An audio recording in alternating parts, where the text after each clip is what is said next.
Hello 11th class. हाँ जी, एक बार हम क्विक रिवीजन करते हैं आपकी 12th यूनिट का।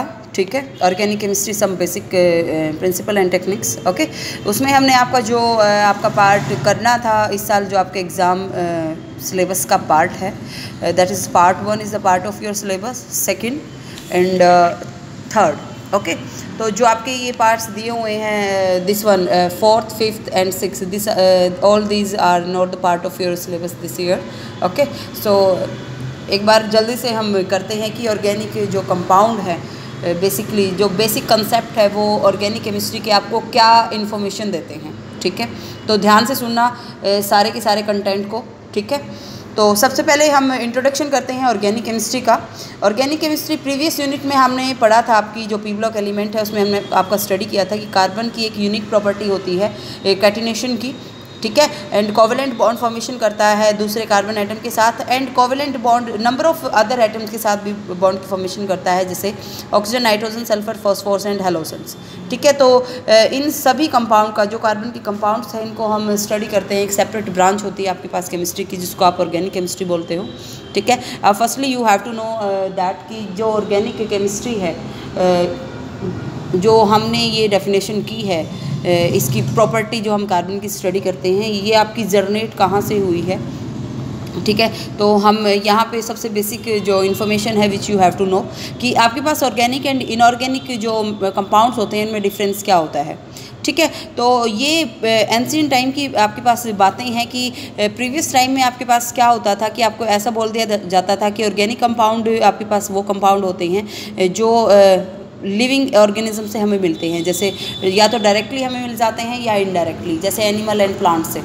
ठीक है, तो उनको ऑर्गेनिक कंपाउंड नाम दे दिया जाता था, एंड ऐसा बोला जाता था कि जो हमें नॉन लिविंग थिंग्स से मिलते हैं, सोर्सेज जो कंपाउंड हमें मिलते हैं वो सारे इनऑर्गेनिक कंपाउंड के अंदर आते हैं। ठीक है, तो ऑर्गेनिक कंपाउंड से डील जो ब्रांच केमिस्ट्री की डील करती है ऑर्गेनिक कंपाउंड से, उसको ऑर्गेनिक केमिस्ट्री बोलते हैं। जो ब्रांच आपकी डील करती है इनऑर्गेनिक कंपाउंड से, उनको आप बोलते हो इनऑर्गेनिक केमिस्ट्री। ठीक है, तो ये आपको बोला गया था कि लिविंग थिंग से हमें मिलते हैं भाई, इसको हम लेबोरेटरी में प्रिपेयर नहीं कर सकते। ठीक है, तो ये पॉइंट उन्होंने आपका मेजर पॉइंट उन्होंने दिया था कि we can not prepare organic compound in the lab. तो इसके अकॉर्डिंग टू दैट कंसेप्ट आपके पास एक थ्योरी वहाँ पे प्रोड्यूस की गई which is known as the vital force theory. ठीक है, कि जो अर्ली 19th सेंचुरी है वहाँ तक आपका ऐसा बिलीव किया जाता था कि ऑर्गेनिक कंपाउंड भाई लैब में प्रिपेयर तो नहीं हो सकते, वो तो हमें सिर्फ कहाँ से मिलते हैं, या तो एनिमल से मिलते हैं या प्लांट से मिलते हैं। ठीक है, तो जो आपके पास बर्जेलियस थे, उन्होंने वाइटल फोर्स थ्योरी का कंसेप्ट दिया था भाई, यदि ऑर्गेनिक कंपाउंड सिर्फ लिविंग थिंग्स से मिलते हैं तो लिविंग जो थिंग्स होती हैं, लिविंग जो ऑर्गेनिज्म होते हैं, they having some mysterious force. ठीक है, कि कुछ ऐसी मिस्टीरियस फोर्स है जो एग्जिस्ट करती हैं लिविंग ऑर्गेनिज्म से, ताकि सिर्फ वही आपके ऑर्गेनिक कंपाउंड प्रोड्यूस कर सकते हैं। तो उन मिस्टीरियस फोर्स को उन्होंने नाम दे दिया वाइटल फोर्स। ठीक है, तो लेकिन आपके पास ये तो थी आपकी अर्ली 19th सेंचुरी की बातें, लेकिन वहाँ पे 1828 में 15 में तो उन्होंने वाइटल फोर्स थ्योरी दी ब्रिजेलियस ने, लेकिन 28 में वॉलर एक जर्मन के केमिस्ट थे, वो आपके पास लैब में कोई वर्किंग कर रहे थे, तो उन्होंने एक्सीडेंट ही हुआ एक तरह से। ये सरप्राइजिंगली उनको एक इंटरेस्टिंग डिस्कवरी उन्होंने की। उन्होंने क्या किया कि उन्होंने जो यूरिया आपके पास वेल नोन ऑर्गेनिक कंपाउंड होता है ना, यूरिया, ठीक है, जो यूरिन से हमें मिलता है एनिमल एंड मैमल्स वगैरह के। ठीक है, वहाँ उसको उन्होंने प्रोड्यूस कर लिया इनऑर्गेनिक कंपाउंड से। तो ये तो एक ब्रेक थ्रू आया केमिस्ट्री के फील्ड में। ठीक है, कि पहले तो बोल दिया जाता था भाई हम उनको सिर्फ लिविंग थिंग्स से मिलते हैं तो लैब में प्रिपेयर नहीं कर सकते, बट वॉलर जो थे उन्होंने 1828 में इनऑर्गेनिक कंपाउंड से यूरिया की फॉर्मेशन कर दी। ठीक है, तो इससे फिर क्या हुआ, इसका इफेक्ट ये हुआ कि भाई जो वाइटल फोर्स थ्योरी का कंसेप्ट दिया था वो तो फिर फेल हो जाता है। उसके बाद फिर जो डेफिनेशन है ऑर्गेनिक केमिस्ट्री की, उसको मॉडिफाई कर दिया गया। मॉडिफिकेशन के बाद बोल दिया गया कि भाई ऑर्गेनिक कंपाउंड तो वो होते हैं which are the compound of carbon. ठीक है, तो केमिस्ट्री जब हम स्टडी करते हैं कार्बन कंपाउंड्स की, जो यूजुअली कंटेन करते हैं हाइड्रोजन और कुछ एडिशनल एलिमेंट भी वहाँ पे हो सकते हैं which can be oxygen, nitrogen and sulphur, तो उनको नाम दे दिया गया ऑर्गेनिक कंपाउंड। एंड वो केमिस्ट्री की ब्रांच ऑर्गेनिक केमिस्ट्री होगी। तो इनऑर्गेनिक कंपाउंड क्या हुए फिर? इनऑर्गेनिक कंपाउंड हुए कि all the compound other than carbon compounds, ठीक है, कार्बन कंपाउंड को छोड़ के जितने कंपाउंड हैं वो सारे इनऑर्गेनिक कंपाउंड में इंक्लूड कर दिए गए, ठीक है। अब ऑर्गेनिक केमिस्ट्री में हमने कार्बन कंपाउंड का नाम दिया है कि organic chemistry is the chemistry of hydrocarbon. तो कार्बन मेन यूनिट है, तो we must have to know about carbon. तो कार्बन आपके पास टेट्रावेलेंट होता है, मीन्स 8 फॉर्म 4 कोवेलेंट बॉन्ड्स, ठीक है। तो जो केमिकल नेचर होता है वो आपका कोवेलेंट बॉन्ड की फॉर्मेशन करता है। यदि हम 4th यूनिट पे जाएं तो फर्स्ट हाइड्रोकार्बन को यदि हम डिस्कस करें CH4 को, मीथेन को, तो वहाँ से उसकी ज्योमेट्री हमें टेट्राहेड्रल मिलती है। लेकिन जो वेंट हॉफ थे, वेंट हॉफ ने क्या किया, जो ज्योमेट्री है उसको आपका एक प्लेनर मॉलिक्यूल की फॉर्म में अरेंजमेंट दिखा दी मीथेन की। ये सिर्फ हमारा हुआ जो ये स्पेशल ओरिएंटेशन जो दी गई, प्लेनर स्ट्रक्चर बनाया गया, इसकी सिर्फ एक ही रीज़न था कि ताकि जो स्टडी है आपकी ऑर्गेनिक कंपाउंड को स्टडी करने की, जो you can say organic compound को स्टडी करना हमारे लिए इजी हो जाए, ठीक है। तो ये कंसेप्ट है आपके पास। तो शेप ऑर्गेनिक मॉलिक्यूल्स की सिंपल शेप हम सेपरेट थ्योरी के अकॉर्डिंग हम पढ़ के आ चुके हैं 4th यूनिट से। तो इस कंसेप्ट को आप एक बार डेफिनेटली देख लेना वहाँ से, ठीक है, कि इथेन, इथीन एंड इथाइन का स्ट्रक्चर आप कैसे बनाते हो। हाइब्रिडाइजेशन के कंसेप्ट में हमने किया था। कुछ बेसिक फीचर्स है पाई बॉन्ड के, वो आपने करने हैं कि पाई बॉन्ड, ये सबसे इंपॉर्टेंट पॉइंट है कि rotation about carbon carbon double bond is restricted. भाई आप कार्बन जो पाई बॉन्ड है, यदि आप डबल बॉन्ड के अराउंड रोटेशन करोगे तो पाई बॉन्ड आपका ब्रेक हो जाता है, ठीक है। इसलिए जो रोटेशन है दैट इज़ रिस्ट्रिक्टेड। हाइब्रिडाइजेशन के हिसाब से ये कंसेप्ट भी हम कर चुके हैं। Bond length and bond strength पे हाइब्रिडाइजेशन का क्या इफेक्ट पड़ता है। तो ये क्वेश्चन आपका बहुत इंपॉर्टेंट है कि मीथेन में कितने मीथेन आपकी टेट्राहेड्रल क्यों होती है एंड कितने टेट्राहेड्रल एंगल होते हैं। तो भाई 6 एंगल होते हैं वहाँ पे, ठीक है। तो ये बेसिक कंसेप्ट है जो आपने करना है। उसके बाद आपके पास आती है कि आप स्ट्रक्चरल रिप्रेजेंटेशन कैसे करते हो ऑर्गेनिक कंपाउंड की। तो 3 टाइप से आप करते हो। कंप्लीट फॉर्मूला दिखाते हो, या तो आप जैसे ये ओपन करके दिखाया हुआ है, ठीक है, या आप कंडेंस फॉर्म में दिखाते हो, जैसे इस इथेन को आपने ऐसे दिखा दिया, this is the condense form, या आप बॉन्ड लाइन फार्मूला दिखाते हो। Bond line formula means you can like this, geometrical arrangement आपने दिखानी है। तो जो हर एक आपके पास यहाँ पे टर्मिनल पॉइंट होगा, each and every terminal point of a line designate a carbon atom, ठीक है। नेक्स्ट रिप्रेजेंटेशन आपके पास पॉलीगन हो सकती है कि आप उसको साइक्लिक फॉर्म में भी दिखा सकते हो। तो ये सारी चीज़ें मैंने आपको करवा दी हैं, ठीक है। 3D रिप्रेजेंटेशन मैंने आपको करा दी है कि 3D में आप ऐसे किसी भी जो मॉलिक्यूल है उसको आप ऐसे रिप्रेजेंट करते हो। 2 जो बॉन्ड आपके पास होते हैं, 3 एटम, कार्बन एंड 2 हाइड्रोजन, वो सेम प्लेन में लाई करते हैं। जो आप दिखाते हो इस सॉलिड लाइन से, तो ये आपका अबव द प्लेन होता है, एंड जो आप डॉटेड से दिखाते हैं that will be the below the plane, ठीक है। उसके बाद सेकंड पार्ट आपका स्टार्ट हो जाता है यहाँ से, क्लासिफिकेशन एंड नॉमेनक्लेचर हम कैसे करते हैं ऑर्गेनिक कंपाउंड का। तो क्लासिफिकेशन की यदि हम बात करें तो 2 टाइप से आप क्लासीफाई कर सकते हो ऑर्गेनिक कंपाउंड को। ये जो यहाँ पे आपकी दी हुई है ज्योमेट्रिकल अरेंजमेंट, यहाँ से मैं आपको दिखाती हूँ, ठीक है। ऑर्गेनिक कंपाउंड आपके पास एक फ्लो चार्ट सा बना दिया है इन्होंने। ऑर्गेनिक कंपाउंड 2 टाइप के होते हैं, एलिसाइक्लिक जिसको आप ओपन चेन बोलते हो, साइक्लिक जिसको आप क्लोज चेन बोलते हो, ठीक है। तो जो आपके पास रिंग चेन वाले होते हैं वो फर्दर 2 टाइप्स के होते हैं, होमोसाइक्लिक, हेट्रोसाइक्लिक। होमोसाइक्लिक मीन्स जिसमें सारे के सारे कार्बन एटम हो, एक ही टाइप के एटम हो। हेट्रो का मीनिंग क्या होता है भाई, जैसे इस टाइप के कि 4 आपके पास कार्बन है और एक ऑक्सीजन आ गई, नाइट्रोजन आ गया, सल्फर आ गया, ठीक है। These are heterocyclic. तो होमोसाइक्लिक भी आपके 2 टाइप के होते हैं, एलिसाइक्लिक एंड एरोमेटिक, ठीक है। एलिसाइक्लिक जिनकी जो प्रॉपर्टी है बेसिकली वो आपकी रिजेंबल करती है सिंपल एलिफेटिक कंपाउंड के साथ, उनको आप एलिसाइक्लिक बोलोगे। एरोमेटिक कंपाउंड जो आपके पास अनसैचुरेटेड सिस्टम में आपके पास होते हैं। एरोमा जो वर्ड है उसका मीनिंग होता है फ्रेगनेंट स्मेल, ठीक है। तो एरोमेटिक कंपाउंड आपके पास साइक्लिक कंपाउंड होते हैं विच हैविंग कंजुगेशन ऑफ जो अल्टरनेट पोजीशन में, जिसमें आपके sigma and pi bond present होते हैं। सबसे कॉमन एग्जांपल बेंजीन का आप देते हो, बट जो आपके पास कंपाउंड होते हैं एरोमेटिक वो 2 टाइप के होते हैं, बेंजोइड, बेंजीन वहाँ पे हो भी सकती हैं, नॉन बेंजोइड। कुछ कंपाउंड ऐसे भी होते हैं जो आपके एरोमेटिक होते हैं but they do not contain benzene ring, ठीक है। तो इस टाइप के जो यहाँ पे दिया हुआ है साइक्लोप्रोपिनाइल कैटाइन वगैरह, ट्रोपोन, ट्रोपोलॉन, ये सारी चीज़ें आप एमएससी में पढ़ते हो, ठीक है। लेकिन यहाँ से आपको थोड़ा बहुत पता होना चाहिए कि आपके पास एरोमेटिक कंपाउंड ऐसे भी होते हैं जिनमें बेंजीन रिंग नहीं होती, ठीक है। उसके बाद आपका नेक्स्ट कंसेप्ट यहाँ पे आता है हेट्रोसाइक्लिक का। हेट्रोसाइक्लिक में भी आपके पास 2 टाइप के कंपाउंड होते हैं, एलिसाइक्लिक एंड एरोमेटिक। ओके, तो keep in your mind these all these, ये हेट्रोसाइक्लिक जो दिखाए हुए हैं ये सारे एरोमेटिक कंपाउंड हैं, ठीक है। उसके बाद फंक्शनल ग्रुप का कंसेप्ट आता है। मैंने आपको कराया था कि फंक्शनल ग्रुप क्या होता है। एक ऐसा ग्रुप जब हम हाइड्रोकार्बन से हाइड्रोजन को रिमूव करके कोई अदर ग्रुप लगा देते हैं, जी जैसे यहाँ पे लगाया है, तो जी एक ऐसा ग्रुप होता है जिसको आप फंक्शनल ग्रुप बोलते हो। फंक्शनल ग्रुप आपका डिटरमाइन करता है physical and chemical property of a compound, ठीक है। हर एक फंक्शनल ग्रुप जब अलग अलग होते हैं तो जो ऑर्गेनिक कंपाउंड है उनकी नेचर भी आपके पास अलग अलग होती है। तो means it is a group on which the physical and chemical property of an organic compound depends. तो आपके पास बहुत सारे फंक्शनल ग्रुप होते हैं। 10th क्लास में भी बेसिक से आप पढ़ के आए हो।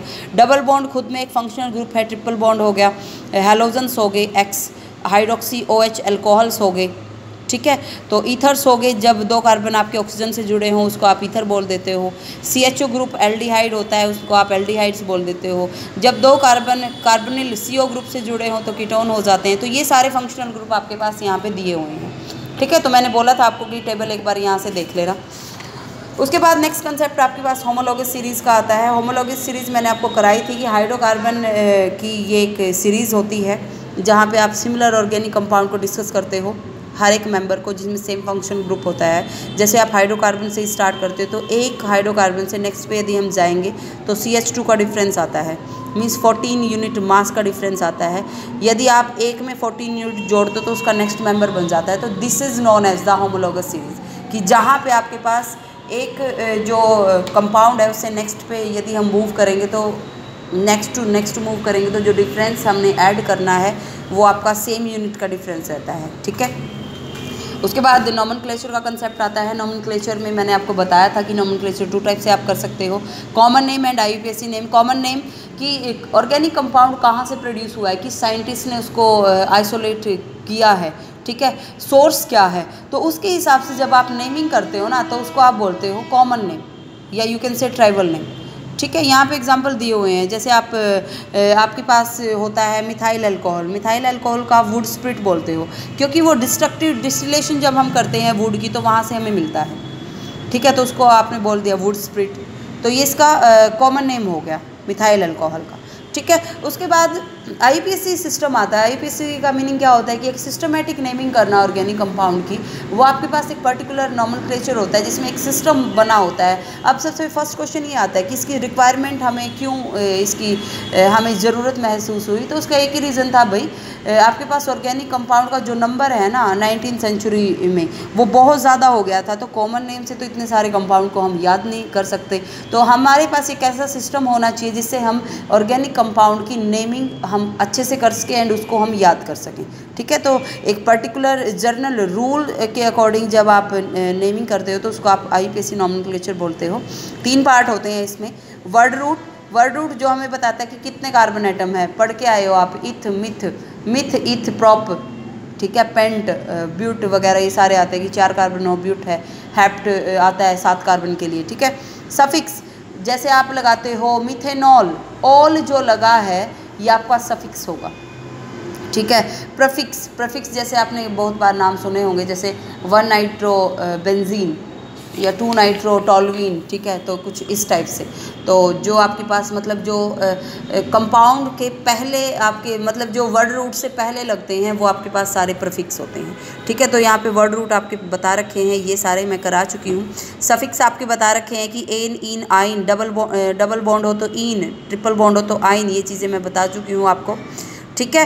तो सेकेंडरी सफिक्स ये आपके प्राइमरी सफिक्स होते हैं। सेकेंडरी सफिक्स आपके पास जैसे अल्कोहल के लिए अल होता है, एल्डिहाइड के लिए AL होता है, कीटोन के लिए ओन होता है, ठीक है। तो ये सारे आपके सेकेंडरी सफिक्स हैं। उसके बाद आपका नेक्स्ट कंसेप्ट आता है प्रीफिक्स का। प्रीफिक्स आपके पास 2 टाइप के होते हैं। एक तो जैसे साइक्लिक रिंग के लिए हम लगा देते हैं, जैसे इसका नाम दे दिया साइक्लोपेंटेन। तो साइक्लो क्या हुआ, वर्ड रूट से पहले आया तो प्राइमरी प्रीफिक्स, ठीक है। सेकेंडरी प्रीफिक्स आते हैं जब आप फंक्शनल ग्रुप को डेजिग्नेट करते हो एज अ प्रीफिक्स, तो वो सेकेंडरी प्रीफिक्स आपके हो जाते हैं। जैसे fluoro, chloro, bromo, iodo, nitro, NO2 को नाइट्रो, ठीक है। OR को एल्कोक्सी, ठीक है। नॉमेनक्लेचर हमने डिफरेंट जो क्लासेस हैं ऑर्गेनिक कंपाउंड की, उनका हमने नॉमेनक्लेचर ये हम कर चुके थे। ठीक है, कोई इतना मुश्किल नहीं है। बेसिक जो रूल्स होते हैं वो आपने याद रखने हैं। मैंने आपको कहा था, ये रूल मैंने आपको कराया था, आपको एक तो एल्कीन एंड एल्काइन का रूल मैंने आपको लास्ट कराया था कि ये आपने अच्छे से करना है। ठीक है, एक आपने ये रूल करना है। तो रूल आपके क्या होते हैं? रूल यही होता है कि सबसे पहले तो आप ये देखो कि पेरेंट चेन जो आपकी है लॉन्गेस्ट चेन होनी चाहिए कार्बन एटम की। दूसरा रूल ये होता है कि फंक्शनल ग्रुप को आपने कम से छोटा नंबर देना है। ठीक है, तीसरा रूल क्या था, मतलब लोएस्ट लोकेंट रूल आप इसको बोलते हो। जो फंक्शनल ग्रुप की यदि हम बात कर लेते हैं यहाँ पे, तो आपने फंक्शनल ग्रुप को फर्स्ट नंबर देना है। तो उसका मीनिंग ये होता है कि फर्स्ट फंक्शनल ग्रुप वाले कार्बन को फर्स्ट नंबर देना है। ठीक है, तो उसका मीनिंग ये होता है कि चाहे आपकी जो चेन है कार्बन चेन, फिर वो छोटी बने या बड़ी बने। ये रूल मैंने आपको कल कराया था। ठीक है, लेकिन एक स्पेसिफिक जो एक्सेप्शन है कि जब आपके पास फंक्शनल ग्रुप ये हैं तो इन फंक्शनल ग्रुप को ही नंबर 1 देना है। Keep in your mind. ठीक है, उसके बाद पॉलीफंक्शनल ग्रुप का आपके पास कंसेप्ट आता है कि ये आपके पास प्रायोरिटी सीरीज़ है। देखो, जब आपके पास क्या होगा कि एक कंपाउंड में 2 फंक्शनल ग्रुप प्रेजेंट होंगे, 3 होंगे, तो वहाँ पे आपके पास एक तो होगा प्रिंसिपल फंक्शनल ग्रुप जिसके अकॉर्डिंग आप नेमिंग करोगे, बाकी यूज़ हो जाएंगे एज अ सब्स्टिट्यूएंट। बाकियों को आप कैसे ट्रीट करोगे? As a substituent. जैसे एक में आपके पास कार्बोक्सिलिक एसिड प्रेजेंट है, वहीं पे आपके प्रेजेंट होगे लाइक कीटोन प्रेजेंट है, तो प्रिंसिपल फंक्शनल ग्रुप क्या होगा? Carboxylic acid. कीटोन क्या होगा? सब्स्टिट्यूएंट। ठीक है, तो ये आपकी प्रायोरिटी सीरीज़ दे रखी है कि सबसे पहले प्रेफरेंस हम कार्बोक्सिलिक एसिड को देते हैं, फिर सल्फोनिक एसिड को देते हैं, फिर एनहाइड्राइड, फिर एस्टर। ये आपको लर्न करनी है। इसकी शॉर्ट ट्रिक बहुत होती हैं, तो आप कोई भी शॉर्ट ट्रिक जो आपको इजी लगे यूट्यूब पे या आप गूगल पे इसको सर्च करना, short trick of priority series, तो जो आपको कंफर्टेबल लगे आप उससे इसको लर्न कर लेना। लेकिन बाकी जो नेमिंग करने का क्राइटेरिया है वो आपका सेम रहेगा जैसे हम कर चुके हैं। ठीक है, ऑर्गेनिक कंपाउंड की जो नेमिंग है ऑल दीज, ये मैं आपको 13 चैप्टर में कराऊंगी जब मैं ऑर्गेनिक कंपाउंड का आपको कंसेप्ट कराऊंगी। ठीक है, नेक्स्ट कंसेप्ट आपके पास आइसोमेरिज्म का आता है। आइसोमेरिज्म मैं आपको बता चुकी थी। Same molecular formula, different chemical and physical properties, तो वो आपके पास आइसोमर्स होते हैं। 2 टाइप के होते हैं, स्ट्रक्चरल एंड स्टीरियो। स्ट्रक्चरल के 6 पार्ट मैंने किए बताए थे आपको, chain, position, functional, metamerism, tautomerism which is very very important, keep in your mind. And last हमने जो किया था वो आपका किया था रिंग चेन आइसोमेरिज्म। ठीक है, उसके बाद मैंने आपको फिर थोड़ा सा यहाँ पे स्टीरियो आइसोमेरिज्म का कंसेप्ट कराया था कि 2 टाइप के होते हैं basically, conformation and configuration. Conformation जिसमें सिंगल बॉन्ड के अराउंड, सिग्मा बॉन्ड के अराउंड रोटेशन होती है, एक आइसोमर दूसरे में इंटर कन्वर्टेड हो जाता है। कन्फर्मेशनल जहाँ पे आपकी बॉन्ड ब्रेकिंग होती है तब कन्वर्जन होती है, मतलब रोटेशन नहीं होती। तो ये 2 टाइप के होते हैं कॉन्फिगरेशनल आपके, ज्योमेट्रिकल एंड ऑप्टिकल। ठीक है, ऑप्टिकल तो यहाँ पे दिया हुआ है, ये आप 12th क्लास में पढ़ोगे 10th यूनिट में बहुत अच्छे से। ज्योमेट्रिकल का जो कंसेप्ट है वो आप 13 यूनिट में पढ़ोगे। ठीक है, ये मैंने आपको अभी कराया था फंडामेंटल कंसेप्ट ऑर्गेनिक केमिस्ट्री के जो मैकेनिज्म होते हैं, इसमें मैंने आपको कराया था कि इलेक्ट्रोफाइल न्यूक्लियोफाइल क्या होते हैं, which carry positive charge. Electrophile हो जाते हैं nucleophile which carry negative charge, या इलेक्ट्रॉन रिच स्पीसीज जो होती हैं। फिजन आप बॉन्ड को 2 टाइप से ही तोड़ सकते हो, या तो एक बॉन्ड में 2 इलेक्ट्रॉन होते हैं, 2 एटम दोनों एक एक लेके चले जाएँ, उसको आप बोलते हो होमोलिटिक। एक एटम जो ज़्यादा इलेक्ट्रोनेगेटिव है वही दोनों इलेक्ट्रॉन लेके चले जाए तो उस टाइप का जो क्लीवेज होता है वो हिट्रोलिटिक होता है। होमोलिटिक हमेशा फ्री रेडिकल प्रोड्यूस करेगा, हिट्रोलिटिक हमेशा आयंस प्रोड्यूस करता है। तो इसके बेसिस पे हमने आपके इलेक्ट्रॉनिक डिस्प्लेसमेंट की थी। इंडक्टिव इफेक्ट 2 टाइप का होता है, परमानेंट होता है plus E minus E. Plus E effect क्या होता है? जहाँ पे इलेक्ट्रॉन डोनेटिंग ग्रुप लगे हों कार्बन चेन के साथ। माइनस ई कब होता है? जब आपके पास कार्बन चेन से इलेक्ट्रॉन विड्रॉइंग ग्रुप लगे हों। It is a permanent effect. ठीक है, इलेक्ट्रोमेरिक क्या होता है? जहाँ पे कंप्लीट ट्रांसफ़र हो जाता है मल्टीपल बॉन्ड के जो पाई इलेक्ट्रॉन्स होते हैं उनका। ठीक है, मल्टीपल बॉन्ड वाले होगा कब? जब अटैकिंग रिएजेंट मौजूद होगा, तो ये टेम्परेरी इफेक्ट होता है। अटैकिंग रिएजेंट होगा तो ट्रांसफ़र होगा, नहीं होगा तो ट्रांसफ़र नहीं होगा, वो एज इट इज़ पड़े रहेंगे। ये भी 2 टाइप के होते हैं, plus E and minus E. Plus E की मैंने आपको पहचान बताई थी, जब आपके इलेक्ट्रोफाइल अटैक करते हैं तो प्लस ई इफेक्ट होता है, जब आपके न्यूक्लियोफाइल अटैक करते हैं तो माइनस ई होता है। ठीक है, रेजोनेंस इफेक्ट का कंसेप्ट भी हम कर चुके थे। 3rd टाइप का जो है रेजोनेंस इफेक्ट आपके 2 टाइप के होते हैं, पाई पाई कंजुगेशन इसको आप बोलते हो, मिजोमेरिक इफेक्ट भी बोलते हो। जब आपके पास इलेक्ट्रॉन डोनेटिंग ग्रुप प्रेजेंट हो तो प्लस आर इफेक्ट होते हैं, सेम इंडक्टिव इफेक्ट की तरह, जब इलेक्ट्रॉन विड्रॉइंग ग्रुप प्रेजेंट हो तो माइनस चार्ज इफेक्ट शो करते हैं। हाइपर कंजुगेशन मैंने आपको बताया था, बिकरनाथन इफेक्ट आप बोलते हो।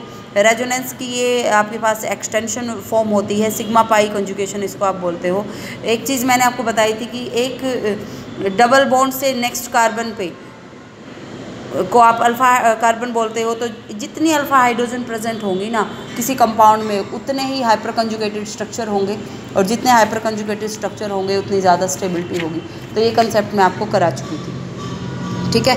उसके बाद हमने कंसेप्ट आपका किया था रिएक्टिव इंटरमीडिएट का। 3 टाइप के आपने पढ़ने हैं। कार्बोकैटायन जिनके ऊपर पॉजिटिव चार्ज होता है, 3 टाइप के होते हैं, प्राइमरी, सेकेंडरी, टर्शरी। स्टेबल सबसे ज़्यादा कौन सा होता है? टर्शरी। क्यों? क्योंकि इसके साथ आपके CH3 ग्रुप जुड़े होते हैं जो प्लस आई इफेक्ट शो करते हैं। मतलब ये पॉजिटिव चार्ज है, इसको इलेक्ट्रॉन की रिक्वायरमेंट को कंप्लीट कौन करेगा? जो ये CH3 हैं, क्योंकि इलेक्ट्रॉन डोनेट करते रहेंगे इसको, तो ये स्टेबल हो जाएगा। तो टर्शरी सबसे ज़्यादा स्टेबल, फिर सेकेंडरी, फिर प्राइमरी, ठीक है। स्ट्रक्चर की यदि हम बात कर लें तो मैंने आपको बताया था इसका ट्रायगोनल प्लेनर स्ट्रक्चर होता है, sp2 हाइब्रिडाइजेशन होती है, एक एम्प्टी d ऑर्बिटल होता है, 3 सिग्मा बॉन्ड होते हैं, ठीक है। फ्री रेडिकल सेम रहेगा कार्बोकैटायन की तरह, वो भी इलेक्ट्रॉन डेफिशिएंट होते हैं, ठीक है। कार्बन आयन का कंसेप्ट जस्ट अपोजिट, जो स्टेबिलिटी ऑर्डर है अपोजिट हो जाएगा। उसमें मिथाइल सबसे ज़्यादा स्टेबल, टर्शरी सबसे ज़्यादा अनस्टेबल, ठीक है। तो keep in your mind, geometrical की बात करें तो sp3 हाइब्रिडाइजेशन हो जाएगी, पिरामिडल शेप हो जाएगी, एक लोन पेयर और 3 वहाँ पे बॉन्ड पेयर प्रेजेंट होंगे, ठीक है। उसके बाद जो हमने नेक्स्ट आपका कंसेप्ट किया था वो हमने कॉमन टाइप्स हमने की थी ऑर्गेनिक रिएक्शंस की, सब्स्टिट्यूशन, एडिशन, एलिमिनेशन, रीअरेंजमेंट, ये मैंने आपको बेटा डिटेल से कराई थी, ठीक है। तो ये पोर्शन आपने यहाँ से स्टडी कर लेना है, ओके। उसके बाद आपका कंसेप्ट लास्ट में आपका आता है प्यूरिफिकेशन ऑफ ऑर्गेनिक कंपाउंड। ये जो भी आगे इस टॉपिक से आगे जितना भी पार्ट आपका दिया हुआ है वो आपके सिलेबस से एक्सक्लूड है, ठीक है। तो आपने रिवाइज़ करना है अपनी 12th यूनिट को, ठीक है। एक बार ओवरव्यू मैंने आपको दे दिया है कि क्या क्या आपने इसमें पढ़ा था, ओके। प्रॉब्लम आती है कुछ तो you can definitely ask me, जब तक आप पूछोगे नहीं तो टीचर को कैसे पता लगेगा कि आपको कहाँ प्रॉब्लम आ रही है। तो it is your responsibility and you are right to ask a question to your teacher, and it is our responsibility to remove your doubt related to the particular concept, okay. So you can message me if you got any problem. Revise the chapter properly. 12th में बहुत useful होगी organic chemistry, तो कोई भी topic आपने नहीं skip करना है, ओके। Thank you.